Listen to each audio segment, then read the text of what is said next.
Greetings, everyone, and welcome back to the iGaming experience. I'm your host, Sam Bhatti, as always, recording in the Zebra Studios here in beautiful Podgorica, Montenegro. And today, we are going to do something a little different. Usually, I talk about operators or products or platforms, but today, I want to talk about something a lot of people feel and almost nobody in this industry or really any industry talks about, and that is imposter syndrome.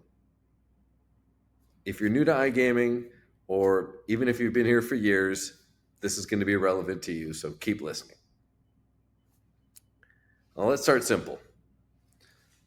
Imposter syndrome is that feeling that you don't belong, or you're not good enough, or you're somehow tricking people into thinking that you know what you're talking about, right? It's that voice in your head that says, everyone here has it figured out except me. And in most industries, that feeling comes and goes. But in iGaming, I found it hits harder. And honestly, there's a reason for that. Well, a few reasons. iGaming is one of the few industries that is actually a cluster of 5 or 6 or 7 or 8 separate industries glued together. Let me give you a taste of the areas people expect you to just magically understand when you've joined an iGaming company. Okay, you've got product development, sportsbook and trading, game math and RNG certification. FYI, if you don't know, RNG stands for random number generator, by the way. So it's kind of the backbone of most casino games. And for those of you that knew that, off the top of your head, this is a learning podcast for newbies. So I'm going to take the time to explain some of these things when I can. Another thing you need to know about is UI and UX, right? Which stands for user interface and user experience for both casino and sports books, right? Then there's compliance, which includes licensing and regulation and KYC. KYC stands for, anyone? Know your customer, right? Then another acronym, you've got AML, which stands for anti-money laundering. You've got to be on top of that. Fraud detection. There's payments, there's banking flows, there's affiliate marketing. You've got retention. Another acronym, you've got a CRM, right? A customer resource management system. You've got segmentation. You've got acquisition funnels. There's media buying, right? And then there's the whole BI side with data science and analytics. There's bonus systems. There's localization. There's market-specific culture. I could go on. And that's before you even add the technical side, right? Which is my world. So you've got platform architecture and integration models and APIs and odds feeds and wallet systems and frameworks and all the engineering layers underneath the various operators, which, by the way, are all different. No two systems are exactly the same. And here's the kicker. Most people in the industry only know one or maybe two of these fields. I want to say really well, but I would even say sufficiently, right? And that's if that. So some are product people, some are marketing people, some are tech people, some are compliance or trading. Very unique departments, very unique information that comes your way.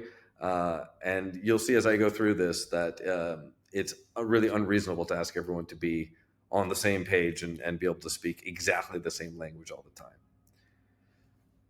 So when someone enters iGaming and feels overwhelmed, right, when they feel like everyone else gets it except them, I want you to know that that is normal. Right? There is no person alive who gets it all. I've been immersed in this game for years, and I'm still learning things all the time, like really basic things sometimes, and literally every week. So if you're feeling this right now, I want you to know you're not alone. Right? I've been building tech for my entire career. I've done design, architecture, I've launched platforms, I've been on teams, I've built teams, refined processes.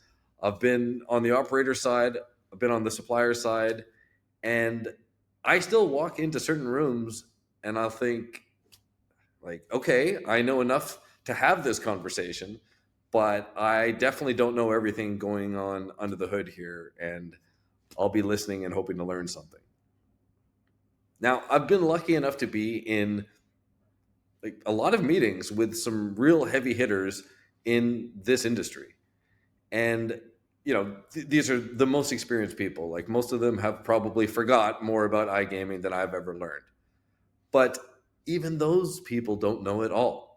They know their areas better than most, for sure, but they still have questions. And that's the thing.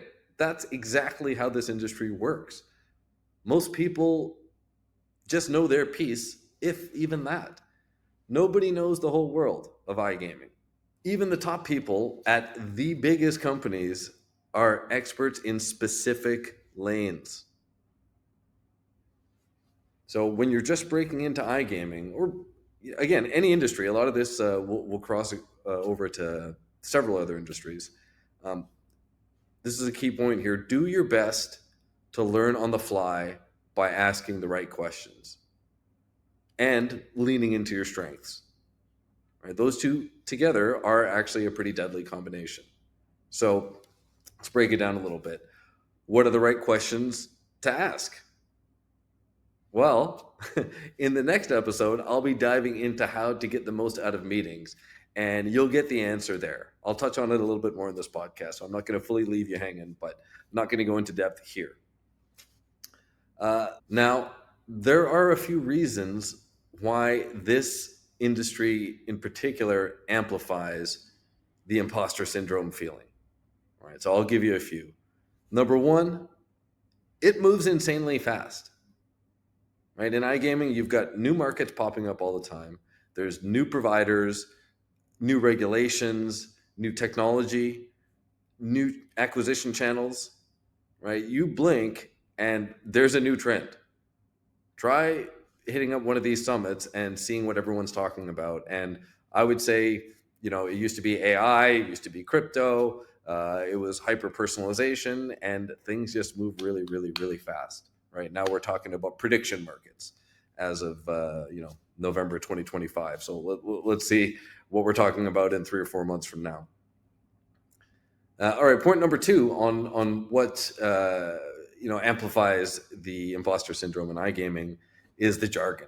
Right, the jargon is wild. Right, you'll hear people just casually dropping terms like GGR, NGR, RNG. And if you've been in the industry for a short amount of time, actually, those are going to be just like regular words to you. They're not going to feel like anything that you need to parse. But if you're new, then those terms are not totally obvious and intuitive. And, if you don't know it, you feel behind. All right, number three, everyone assumes that everyone else knows more. And I'm loath to use the word everyone to just blanket everyone into the same thing here. But, when I use the word everyone, just assume most. So everyone assumes everyone else knows more, right? But little secret, behind closed doors, your lead tech guys, your C-suite, your senior people, your managers are Googling and using AI to get ahead, to understand what's going on. So don't feel bad if you're doing it. In fact, feel bad if you're not doing it. You should be seeking answers independently and being resourceful. And those are resources available to literally anyone with a phone and an internet connection. All right, and another difficult part about iGaming is there is no standardized education path, right? Nobody goes to university for iGaming, right? You learn by doing. You learn by failing. You learn by asking, right? You learn by being curious and finding podcasts like this. So shout out to you for even being here. And the last reason I'll give here is iGaming attracts ambitious people. And I think that this is something that's not often thought about. But what I've found is most people are trying to get ahead in this industry, right? It's just woven into the fabric and the nature of iGaming. A dynamic industry attracts dynamic individuals. Makes sense, right? You take ambition, you mix it with fluctuations and constant change and new opportunities, and you've got the perfect recipe for a super ambitious person to feel like they're falling short, which is how you might feel right now. Go easy on yourself, right? As I just said before, based on the fact that you not only found this podcast, but are actually listening to it, tells me you're doing great. You're on the right path. Okay, maybe I'm a touch biased, but shout out to you. Now, here's the part that people don't tell you, okay? Imposter syndrome becomes strongest when you're actually leveling up, right? You feel it the most when you take on more responsibility, when you enter a new domain that you're not super comfortable in, when you're learning fast, and when you're pushing your comfort zone. So that discomfort when you're getting out of your comfort zone, that discomfort, that I don't know everything feeling, that's actually a sign that you're exactly where you should be and you're doing the right things. Counterintuitive, but growth is hard. Okay, now let's switch gears a little bit and talk about what to actually do about it, right? We've determined that you've got this feeling, so how can we work with it? So my number one tip here is pick your lane first, right? Don't try to learn the entire industry on day one. Start with one vertical. Maybe it's product, maybe it's marketing, maybe it's tech. Build a foundation there, right? Everything else will layer in over time. If you're starting in customer support, this might not apply to you because you're going to get a solid amount of exposure to other departments, if not all of them. But even then, regardless of what department you're in, be proactive and see if you have any colleagues in departments that you're interested in and that are willing to share some knowledge. Right? This can go two ways. Second tip here is kind of what I was just getting to, which is learn the basics of these neighboring lanes and neighboring departments. Okay, you don't need to be an expert in everything, but understanding the edges of these neighboring areas is hugely helpful. Right? So again, focus on your lane, but just get a little idea of the peripheries of some of these things. Right? So if you're in product, maybe just learn a little bit of CRM. Right? If you're in marketing, just study up a little bit on the basics of UX, right? User experience. These things will translate to each other. If you're in tech, learn why the game math matters, right? And these little bridges will add up, right? It might not be obvious in the beginning, but as a whole, this is really going to help you to level up, to move forward, and to shake a little bit of this feeling that we're talking about this throughout this episode. All right, number 3, going back to what I had mentioned before, ask questions. And here's where I can be a little bit more specific. Even ask the basic ones. Okay, the people I found who grow the fastest are the ones who ask questions early, right? They're not the ones who sit there quietly trying to fake it. They seek clarity, right? More on that to come. Okay, this fourth one is a funny one, which I've done in, I don't know, I've worked in a few different industries, and I always tend to do this, is build your personal glossary. Right? This industry in particular loves acronyms.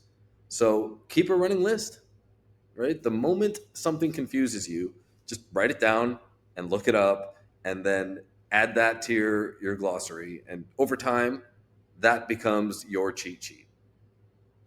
Okay? So build up your resources. Tip number 5 here is don't compare. This is a great one too. I need to remind myself of this all the time. Is don't compare your start to someone else's middle. Right? You're here. They started here. It's just not comparable at the moment. Some people have been doing this for 10 years. So don't judge yourself against that. Just use it as something to strive towards. Now, related to that, tip number 6 here is take credit for what you do know. Right? So many people focus on what they don't know. So let's flip it. What have you mastered? Right? What skills from previous jobs or other experiences transfer here?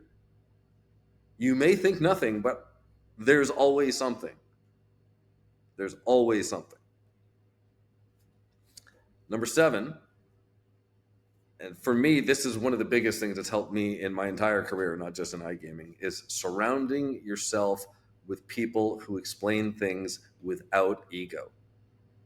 Right? This is so big. Find people who like teaching, not gatekeeping. Those are the people who accelerate your learning. Right? Shout out to my former colleague, Neil. I've mentioned him before on the pod. Did a lot for me. Appreciate you, man. Number 8, remember that humility makes you stronger, not weaker. All right, this is a tough one, and it's subtle, but and I struggle with it. Obviously, as a guy who is sitting here talking to a camera, thinking that I'm important enough for everyone to listen to me. This is something that I need to remind myself as well. So in iGaming, the moment, and I shouldn't just say in iGaming, in any industry, in any situation, the moment someone acts like they know it all,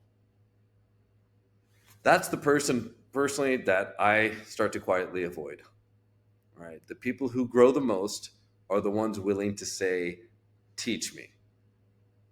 If you've asked the right person, they will be generous with their time and knowledge. Believe that. You just might have to find the right person. Now, if you're listening to this podcast because you're new to the industry, I just kind of want to say welcome.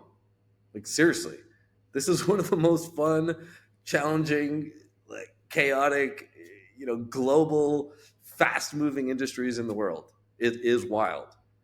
And here are 3 things that I think every newcomer should start with. So take some notes, newbies. Or, you know what?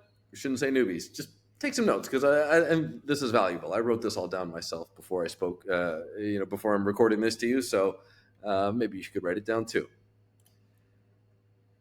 Number 1 is understand how money flows.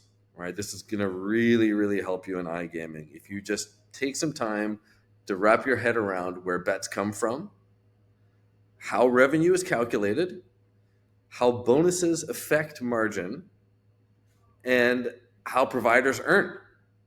In fact, not just providers, how affiliates earn as well. Just get the basics of these flows of money within our industry, and I'm telling you, it's going to make a lot of your conversations make more sense, right? The early ones where you might be a little bit confused. Number 2 here is, and this might sound obvious, but I'm telling you, in iGaming, this really does take a little bit of time, is learn how products fit together. Sportsbook, casino, payments, CRM, BI, which stands for business intelligence. These systems are all connected. Okay? Understanding the connections is more important than knowing every detail inside. Right? And in fact, one of those is possible, the other one isn't.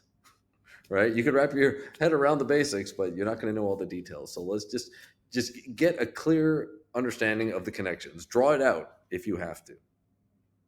In fact, I would recommend doing that. I actually did that for myself not that long ago. In fact, just to refresh my brain and make sure that everything is top of mind. So don't be shy about that. Break out a pen and paper and start to map this stuff out. And here's another great one. Something that I do all the time, actually, because a lot of people are not familiar with this industry, is practice explaining iGaming to someone outside of the industry. Okay, if you can explain how a sports book works to a friend or a family member, you're already ahead of 82.5% of people. And I just made up that statistic, but you get the idea. So, to wrap it up, if you feel like an imposter in iGaming, good. That means you're honest, right? That means you're learning, and that means you're in the same group as everyone else, right? From junior CRM specialist all the way up to the C-suite, right? The goal isn't to know everything, right? It's impossible.